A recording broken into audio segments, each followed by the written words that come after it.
جی نا آرٹیکل بہت سے ہیں، لیکن میں ذرا ہٹ کے پہلے ایک دو آرٹیکل دیکھنا چاہتا ہوں. نذیر لغاری بڑے ہمارے پیارے دوست ہیں، وہ انہوں نے آج آرٹیکل ایک لکھا ہے جس میں میری بھی بہت سی یادیں تازہ ہو گئی ہیں.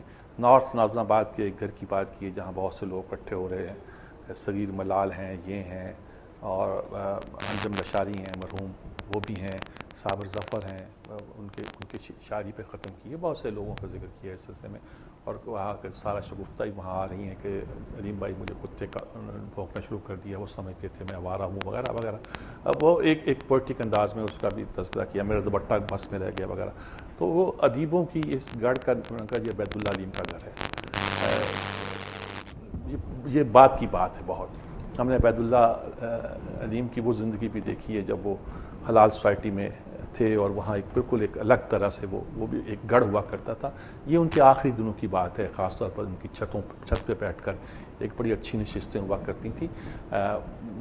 وہ بھی ایک شہر کے اڈوں میں بن گیا تھا، اور بہت سے لوگ جو تھے عبید اللہ علیم کے بڑے نوجوان، بڑے ان کے قریب آنے والے لوگوں میں سے تھے. کچھ اور مطلب پڑھے لکھے لوگوں کا، سلیم احمد اور قمر جمیل اور عبید اللہ، ہر جگہ ایک اکٹھ ہوا کرتا تھا. تو اس کا تذکرہ کیا ہے کہ وہاں ہم باتیں کرتے تھے. وہ خوبصورت کراچی ہوا کرتا تھا جی، اور مشق کی جاتی تھی وہاں. اس کے بعد صابر ظفر کی کچھ ایک طویل غزل کا ذکر کیا. ان کتابوں کی تعداد بتائیے، میں تو حیران رہ گیا ہوں. صابر ظفر یہیں لاہور سے کراچی گئے تھے، جب گئے تھے مجھے اچھی طرح یاد ہے، اور کس طرح وہ اس پورے مجمع میں، اس پورے میں سیٹ ہوئے تھے. یہ بس انہی کی ہمت ہے. اس کے بعد ان کے اتنے مجموعے آئے مجھے اندازہ نہیں تھا، لیکن بلوچستان پہ انہوں نے کچھ لکھا ہے، اور اس کے حوالے سے انہوں نے یہ کالم لکھا ہے. لیکن مجھے وہ پرانی محفلیں جو اس شہر کی تھیں وہ یاد آئی ہیں، اور اس میں صاحب سے بہت سی باتیں بھی تازہ ہو گئی ہیں. علیم بھائی سے ہم بہت لڑتے جھگڑتے رہتے تھے. جب انہوں نے اپنی کتاب دی مجھے تو لکھا کہ کچھ ایک اور فکرہ لکھ کے لکھا کہ میں تمہارے بہت قریب ہوں، ذرا سوچو. تو کچھ طرح کی بات لکھی. تو ڈائگنوزنگ دا ڈی ایس ایم. اچھا صاحب، یہ ایک صاحب ہیں ایلن فرانسس. ایک کتاب ہے جسے بائبل آف سائیکائٹری کہتے ہیں جی. Bible of diagnostic and statistical manual of mental disorder, DSM نام ہے اس کا. یہ اس کا مخفف کہ یہ وہ اعداد و شمار ہیں، اور وہ ایک طریقہ ہے. کہتے پہلے جو نفسیات تھی وہ اس میں یہ آدمی پاگل ہے کہ نہیں ہے یہ فیصلہ بس انداز سے کیا جاتا تھا، اس کو یہ دوائی دینی ہے کہ نہیں دینی فیصلہ. اب وہ جو مینول بنا لیا گیا جس میں اعداد و شمار بھی تھے اور ڈس آرڈر کے اور سب کو، تو وہ ایک طرح کی بائبل، وہ تو بائبل ہی کہتے ہیں لفظ، کہ یہ ان کی مقدس ترین کتاب تھی سائیکیٹری کی. یہ صاحب وہ ہیں جو اس کے تیسرے اور چوتھے ایڈیشن کی تدوین میں شامل رہا ہے، اور 5واں ایڈیشن اب آیا ہے. ایسا کہا جی 5ویں ایڈیشن میں یہ بڑی غلطی کرنے والے تھے، اور کرنے والے تھے کچھ ایسی بیماریاں تلاش کر رہے تھے کہ جو بچوں میں ارلی ایج میں بھی تلاش کی جا سکتی تھی کہ جس آدمی میں بھی یہ سائیکیٹک پرابلم ہو سکتا ہے، اور اس کے یہ کتاب اس کو یہ دعا دی جائے. انہوں نے کہا یہ بڑی انفیئر بات ہے، بڑی غلط بات ہے. آپ بیماریوں کا سکوپ بڑھا دیں اور پھر اس کے لیے دعاؤں کا سکوپ بھی بڑھا دیں، یہ بڑی غلط بات ہے. انہوں نے کہا کہ بھائی جو پہلے اصل میں ان کا خیال ہے کہ سائیکو انالیسس والوں کا قبضہ تھا، جو پہلے 2 ایڈیشن آئے ہیں، پھر سائیکیٹک والوں نے. اچھا سائیکیٹری اور سائیکو انالیسس میں فرق ہے صاحب. یورپ سائیکو انالیسس کا تھا، یہ فرائڈ تھے، یونگ تھے، سارے لوگ جو تھے یہ ایک آدمی کے ذہن کو پڑھتے تھے، لاشعور کو پڑھتے تھے، یا جو بھی پڑھتے تھے پڑھ کے دیکھتے تھے، اور پھر اس کی کاؤنسلنگ کر کے اس کا علاج کرتے تھے کہ اس کے زندگی کے ساتھ یہ گزرا ہے، اس کو یوں کرو. سائیکیٹری والے جو تھے وہ تو بالکل میڈیکل کے بندے بن گئے نا جی. انہوں نے کیا کرنا ہے کہ یہ بندے کو یہ بیماری ہے، اس کے فلاں ہارمونز، فلاں جو چیز ہے وہ ڈسکریٹ وہ خارج نہیں کر رہا، تو اس کا علاج یہ ہے کہ اس کو یہ میڈیسن دی جائے. میڈیسن سے علاج شروع کر دیا امریکن سے. یورپ والے فرائڈ والا سکول جو سائیکو انالیسس کا وہ بہت تھے، مغرب والے تھے. اب یہ کہتے ہیں جی نئی دوائیں بھی آ گئی ہیں، نئے امراض تلاش کر رہے ہیں. آپ نارمل آدمی کو پاگل قرار دینا چاہتے ہیں. آپ جو ایک آدمی کے اندر تھوڑی سی اب نارملٹی ہوتی ہے، زندگی کے ساتھ ایڈجسٹمنٹ کا پرابلم ہوتا ہے، آپ اس کو پاگل ڈکلیئر کر دیں گے کہ یہ تو عام نارم سے ایڈجسٹ نہیں کرتا، اور اس کو دوائیں دینا شروع کر دیں گے. تو یہ آپ پاگل پن کا ادارہ وسیع کر رہے ہیں اپنے علاج کے لیے. کون مریض ہے کون نہیں، اور نئی تشخیص جو ہے یہ ادویات اور نئی سے بھی زیادہ خطرناک ہے جی. اور یہ ان کا یہ کہا جا رہا ہے کہ یہ سارا کچھ ڈرگ کمپنیوں کے لیے کیا جا رہا ہے. یعنی ظاہر ہے وہاں علاج سائیکالوجی، اب سائیکو انالیسس کا سیشن دینا تو نہیں ہے، اب بھی ہیں جو کاؤنسلنگ کرتے ہیں، لیکن وہ دوائی نہیں دیتے. وہ ان کا کام دوا دینا نہیں ہوتا. جو سائیکو انالیسس کے لوگ سائیکالوجسٹ کہلاتے ہیں وہ آپ ان سے بات، سائیکٹسٹ جو ہوتے ہیں وہ دوائی دیتے ہیں. آپ کو کیا ڈپریشن ہے، کیا سمجھ یہ ہے، وہ یہ دوائی لے لیں، وہ دوائی پکڑا دیتے ہیں. تو وہ کہنے کہ جی یہ تو آپ پاگل پن کا دائرہ وسیع کر رہے ہیں، عام آدمی کو پاگل بنا رہے ہیں اور اس کے بدلے ساتھ اس کو جو ادویات دے رہے ہیں وہ معاملہ کچھ زیادہ لمبا بن رہا ہے، اور یہ ڈرگ کمپنیوں کے لیے کر رہے ہیں۔ انہوں نے کہا نہیں ایسی بات نہیں، میں ان کو جانتا ہوں، یہ ایسے لوگ نہیں ہیں۔ چلیے خیر بات مان لیتے ہیں۔ ہٹ کے 2 آرٹیکل میں نے یہ اب طواف کوہ ملامت جو اب ہم کر رہے ہیں، جس کا ہم تذکرہ کر رہے تھے، اس پہ نذیر ناجی صاحب کا آرٹیکل، پہلے نذیر لغاری صاحب کا تھا، اب نذیر ناجی صاحب کا آرٹیکل۔